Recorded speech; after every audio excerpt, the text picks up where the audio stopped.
ಗ್ಯಾಸ್ನ geyser ಸೋರಿಕೆ ಆಗಿ almost ಅಕ್ಕ ತಂಗಿ ಇಬ್ಬರು ಸಾವನ್ನಪ್ಪಿರೋದು ಒಂದೇ ಮನೆಯಲ್ಲಾಗಿರುವಂತಹ ಘಟನೆ ಇದು. ಗ್ಯಾಸ್ ಗೀಸರು ಮೈಸೂರು ಜಿಲ್ಲೆಯ ಪಿರಿಯಾಪಟ್ಟಣ ತಾಲೂಕಿನ ಬೆಟ್ಟದಾಪುರದಲ್ಲಾಗಿರುವಂತಹ ಘಟನೆ.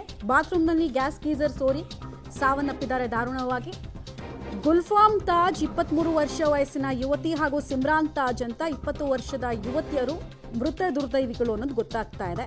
ಇಬ್ರು ಒಟ್ಟಿಗೆ ಬಾತ್ರೂಮ್ ಒಳಗೆ ಹೋಗಿದ್ರಂತೆ. ಈ ಸಂದರ್ಭದಲ್ಲಿ ಉಸಿರುಗಟ್ಟಿದ್ದಾರೆ, ಸಾವನ್ನಪ್ಪಿದ್ದಾರೆ. ಬಹಳ ಹೊತ್ತಾದರೂ ಕೂಡ ಬಾತ್ರೂಮ್ನಿಂದ ಹೊರಗೆ ಬಂದಿಲ್ವಂತೆ ಅಕ್ಕ ತಂಗಿ.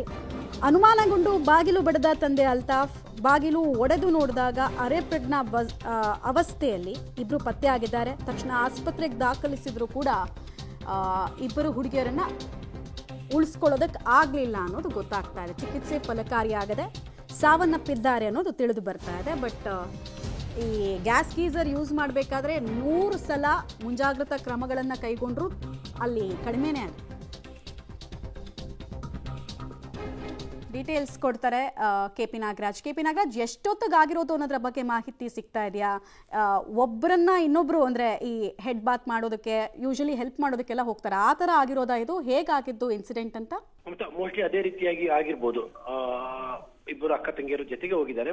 ನಿನ್ನೆ ಸಂಜೆ ಆಗಿರುವಂತಹ ಘಟನೆ. ಬಟ್ ಆದ್ರೆ ಪೋಷಕರಿಗೆ ಆ ವಿಚಾರ ಗೊತ್ತಾಗೋದು ಲೇಟ್ ಆಗ್ಬಿಟ್ಟಿದೆ. ಸಾಮಾನ್ಯವಾಗಿ ನೀವು ಆಗಲೇ ಹೇಳಿದಂತೆ ಗೀಸರ್ನ ವಿಚಾರದಲ್ಲಿ ಎಷ್ಟು ಮುಂಜಾಗ್ರತೆ ವಹಿಸಿದ್ರು ಕೂಡ ಕಡಿಮೆನೆ ಅಂತ ಹೇಳ್ಬೋದು. ಗೀಸರ್ಗಳು ಯಾವುದೇ ಬಾತ್ರೂಮ್ಗಳಿದ್ರು ಕೂಡ ಅದಕ್ಕೆ ಎಕ್ಸಿಸ್ಟಿಂಗ್ ಫ್ಯಾನ್ಗಳಿರ್ಬೇಕು. ಇಲ್ಲದೆ ಇದ್ರೆ ಈ ತರ ಸಮಸ್ಯೆಗಳು ಬಹಳಷ್ಟು ಸತಿ ಉಂಟಾಗುತ್ತೆ. ಇಲ್ಲೂ ಕೂಡ ಆಗಿರುವಂತದ್ದು ಪ್ರಾಬ್ಲಮ್ ಅದೇ. ಬಾತ್ರೂಮ್ ಅಲ್ಲಿ ಗೀಸರ್ ಇದೆ, ಆದ್ರೆ ಎಕ್ಸಿಸ್ಟಿಂಗ್ ಫ್ಯಾನ್ ಇಲ್ಲ, ಯಾವುದೇ ರೀತಿಯ ಕಿಟಕಿಗಳು ವ್ಯವಸ್ಥೆ ಇಲ್ಲ. ಹೀಗಾಗಿ ಗೀಸರ್ ಸೋರಿಕೆ ಆಗಿದೆ. ಅಕ್ಕ ತಂಗಿ ಇಬ್ಬರು ಕೂಡ ಒಳಗೆ ಹೋಗಿದ್ದಾರೆ. ಅವ್ರಿಗೆ ಉಸಿರಾಡೋಕ್ಕೂ ತೊಂದರೆ ಆಗಿದೆ. ಬಟ್ ಬಾಗಿಲನ್ನ ಲಾಕ್ ಮಾಡ್ಕೊಂಡಂತ ಕಾರಣಕ್ಕೋಸ್ಕರವಾಗಿ ಬಾಗಿಲನ್ನ ತೆಗೆಯೋಕ್ಕೂ ಕೂಡ ಅವ್ರ ಕೈಲಿ ಆಗಿಲ್ಲ. ಪೋಷಕರು ಎಷ್ಟೊತ್ತಾದ್ರು ಬರಲೇ ಇಲ್ವಲ್ಲ ಅನ್ನೋ ಕಾರಣಕ್ಕೋಸ್ಕರವಾಗಿ ಬಾಗಿಲನ್ನ ಬಡ್ದಿದ್ದಾರೆ.